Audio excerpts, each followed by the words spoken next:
यानंतर मी भूषणदादा पाटील. एकदा सर्वांचा आवाज आपल्याला ऐकायचा आहे जोरात, कारण तिकडे 300 रुपये रोजवाले, तिकडे आपले लोक आहेत, त्यांचा मोठा की आपला मोठा.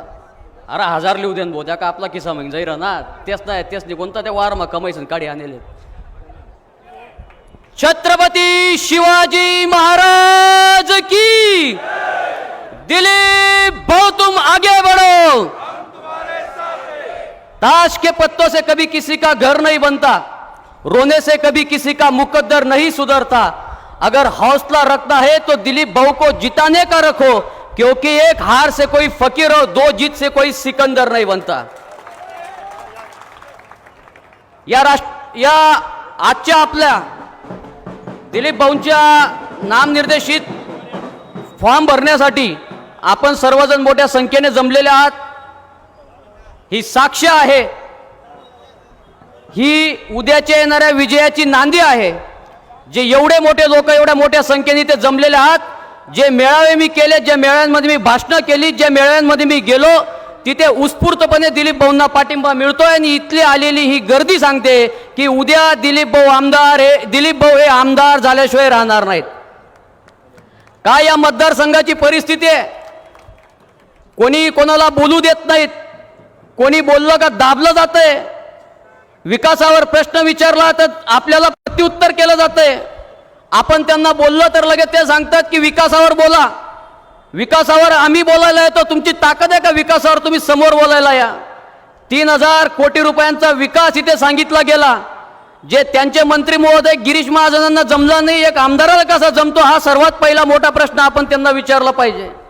अनेक गोष्टी इथे आहेत, अनेक गोष्टी सांगण्यासारख्या आहेत, परंतु आज ह्या जो ऐतिहासिक क्षण इथे येऊन पोहोचलेला आहे, हा ऐतिहासिक क्षण याच्यासाठीच आहे की या मतदारसंघामध्ये गेल्या 10 वर्षापासून जी मुजोरी चाललेली आहे ती तुमच्या आणि आमच्या प्रयत्नानं भाऊंना साथ देऊन आपल्याला सर्वांना मोडून काढायची आहे. इथे जी लोक समोर बसलेली आहेत ही वयाने वृद्ध आहेत, कोणी तरुण आहेत, कोणी महिला आहेत, सगळे अनेक लोक इथं अनेक प्रकारची लोक आलेले आहेत. आणि हीच खरी निष्ठावंत वोट बँक आदरणीय कैलासवासी आप्पासाहेबांपासून तर दिलीप भाऊंपर्यंत आहे, जी यांच्याकडे नाहीये म्हणून यांचे धाबेदन आणलेले आहेत. कोणी कोणत्या कोपऱ्याला प्रचार करतंय, कोणी कोणत्या कोपऱ्याला प्रचार करतंय. आज कोणी इकडे येतंय, कोणी स्वतःला शेतीवाला डॉक्टर म्हणून घेतंय, कोणी स्वतःला शेतकरी पुत्र म्हणून घेतंय. अरे तुमले साधं आऊत तरी नाडतायस का, तुमना नाववर 7-12 तरी शे का. ज्या मुख्यमंत्री पीक विम्याचे तुम्ही पैसे सांगतात, प्रत्येकाने तुमच्या त्या पासबुकचे झेरॉक्स आम्हाला आणून द्या आणि आम्हाला दाखवा की तुम्ही जर शेतकरी आहेत तर तुमच्या 7-12 वरती मुख्यमंत्री पीक विम्याचे पैसे पडले आहेत का. तुम्ही उद्योगपती आहेत, तुम्ही करोडपती आहेत आणि तुम्ही आहेत फक्त पैसेवाले आणि तुम्ही आहेत फक्त खोकेवाले. याच्या पलीकडे तुम्ही काहीच करू शकत नाही. आलेल्या अनेक 10 वर्षापासून इथे आता मालकर साहेबांनी विचारलं की तरुणांच्या हाताला रोजगार आहे का. तरुणांच्या हाताला रोजगार तर नाहीये, परंतु ज्यांचा रोजगार होता तो रोजगार सुद्धा जाण्याची वेळ आता येऊन पोहोचलेली आहे. ज्या सरकारमध्ये इथले लोकप्रतिनिधी हे आमदार म्हणून 10 वर्ष बसलेत, त्या सरकारने पंतप्रधान कौशल्य विकास कार्यक्रम या भारतात काढला. त्या सरकारने मुख्यमंत्री युवा प्रशिक्षण कार्यक्रम या भारतात काढला, या महाराष्ट्रात लागू केला. त्याच्यातनं आमदार साहेबांनी किती लोकांना, किती युवकांना आपल्या हाताला रोजगार दिला, हा प्रश्न आता आपण आमदार साहेबांना विचारला पाहिजे. अशा अनेक गोष्टी आहेत. आमदार साहेब जेव्हा बोलतात तेव्हा 3000 करोड रुपयाच्या गोष्टी सांगतात आणि त्यांच्या यादी बोलणारे लोक हे 350 कोटीच्याही पुढच्या बाता करतात. बोलताना अजिबात कोणाचा विचार करत नाही, अजिबात कोणाला ते तारावारात देत नाही, मानपान देत नाही. आणि बोलताना जे जिभेला येईल, जे त्यांच्या तोंडात येईल ते फक्त बोलायचं काम ही लोक करत असतात. मागे त्यांच्या एका राज्याच्या प्रवक्त्याने आमच्या भाऊंवरती टीका केली, मी त्यांना समर्पक उत्तर पण दिलं. हर्षल पाटलांनी पण त्यांना उत्तर दिलं होतं. मागे ते आमचे ज्येष्ठ पालकमंत्री आदरणीय अण्णासाहेबांना नीच प्रवृत्तीचे म्हटले होतात. त्यांची विचारसरणी कशी असं ते सांगायला गेलेत, पण त्यांच्या तोंडून जो शब्द आला तो अतिशय निषेधार्ह होता.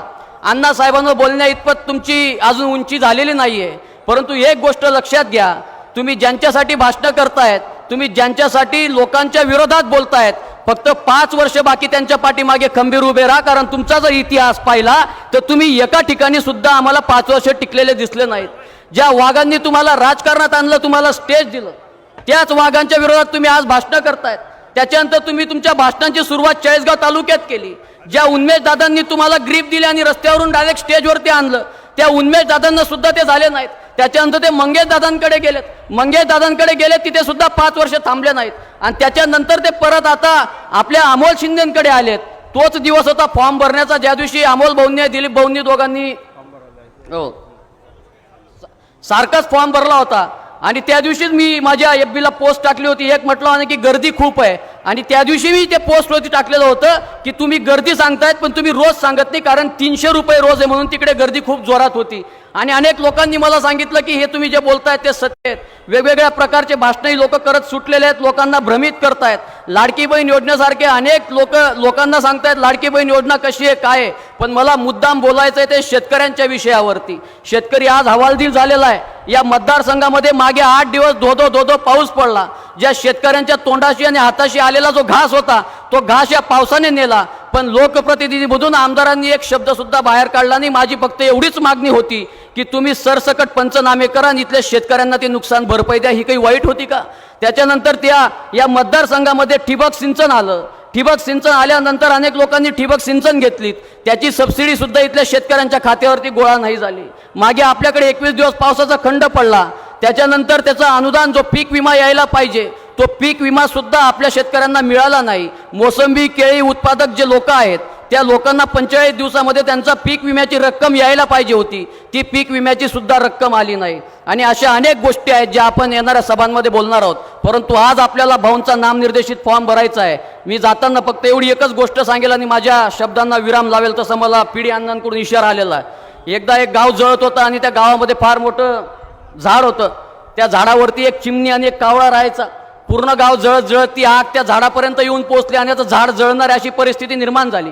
त्याच्यातनं ती चिमणी उडली आणि उडल्यानंतर तिने आपल्या शेजारी असलेल्या नदीवर जाऊन तिने चोचेत पाणी भरायला सुरुवात केली. आणि चोचेत पाणी भरून ती गावाच्या दिशेने यायला लागली आणि त्या आगेवर टाकायला लागली. तोपर्यंत संपूर्ण गाव जागं झालं होतं. कोणी बादलीने पाणी टाकत होतं, कोणी हंड्याने पाणी टाकत होतं. पण आग आटोक्यात येत नव्हती. चिमणीने पहिली दुसरी तिसरी 100 200 500 1000 अशा फेऱ्या मारल्या, परंतु आग थांबायला तयार नाही. तेवढा बाजूला बसल्या कावळ्याने विचारलं, जेव्हा एकीकडे सगळं गाव आग विझवायला लागले त्यांच्याकडनं आग विझली जात नाही आणि तुझ्या चोचेतनं आणलेल्या पाण्याने ही आग विझेल का? तेव्हा चिमणीने उत्तर दिलं, जेव्हा हे गाव जळून जाईल याचा इतिहास लिहिला जाईल तेव्हा माझं नाव आग लावणाऱ्यांमध्ये नाही तर आग विझवणाऱ्यांमध्ये घेतलं जाईल. उद्या चालून दिलीप भाऊ या मतदारसंघाचे आमदार होणार आहेत, ही गोष्ट लक्षात असू द्या. 24 तारखेला सगळ्यांना गुलाल उधळायचा आहे. तेव्हा आपलं सर्वांचं नाव गद्दारांमध्ये नाही तर निष्ठावंतांमध्ये घेतलं जाईल. नक्कीच आपल्या सर्वांसाठी येणारे दिवस हे खूप चांगले आहेत. फक्त जाताना एवढंच सांगतो की सिर्फ हंगामा खड़ा करना मेरा मकसद नहीं है, मेरी कोशिश है ये सूरत बदलनी चाहिए. सिर्फ हंगामा खड़ा करना मेरा मकसद नहीं, मेरी कोशिश है ये सूरत बदलनी चाहिए. मेरे सीने में ना सही हो आपके सीने में जले, लेकिन इस आमदार के खिलाफ कहीं भी जले पर आग जलनी चाहिए.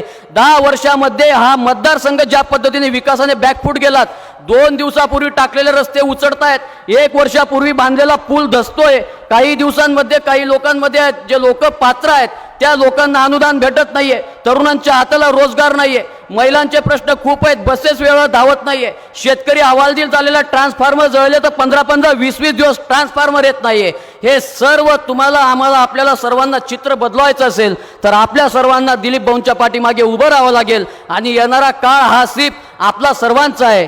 अभि तो आपल्याला फक्त एवढंच करायचं आहे की 20 तारखेपर्यंत आपण स्वतः दिलीप भाऊ आहोत, 20 तारखेपर्यंत आपण स्वतः उमेदवार आहोत, 20 तारखेपर्यंत आपण स्वतः निवडणुकीला उभे आहोत. हे सर्व तरुणांना, युवकांना, महिलांना, ज्येष्ठांना पटवून द्यायचं आहे. आणि सर्वात पहिले पटवायला जर सुरुवात करायची असेल, दिलीप भाऊंचं नाव सांगायचं असेल तर ते फक्त आपल्या घरातनं सुरुवात करा. नाही तर विनय बाबांनी सांगितलं की मोती अण्णा उभे राहिलेत आणि मोती अण्णाला स्वतःच्या घरचं मतदान पडलं नाही म्हणून मोती अण्णा एकमतांनी पडलेत, असं व्हायला नको. म्हणून आपण आपले नातेवाईक, कोणी मित्र, इष्ट परिवार जेवढं कोणी असेल तितक्या सर्वांना दिलीप भाऊंच्या बाबतीत सांगायचं आहे आणि आपण प्रचार करायचा आहे. वेळोवेळी येईलच आणि राहिलेले सर्व मुद्दे मी माझे मांडेल. आता तुर्तास इथेच थांबतो आणि आपल्या सर्वांची रजा घेतो.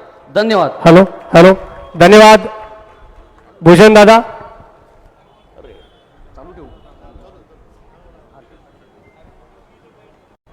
आमच्या चॅनलला लाईक करा, सबस्क्राईब करा, बेल आयकॉनवर क्लिक करा आणि हो शेअर करायला विसरू नका.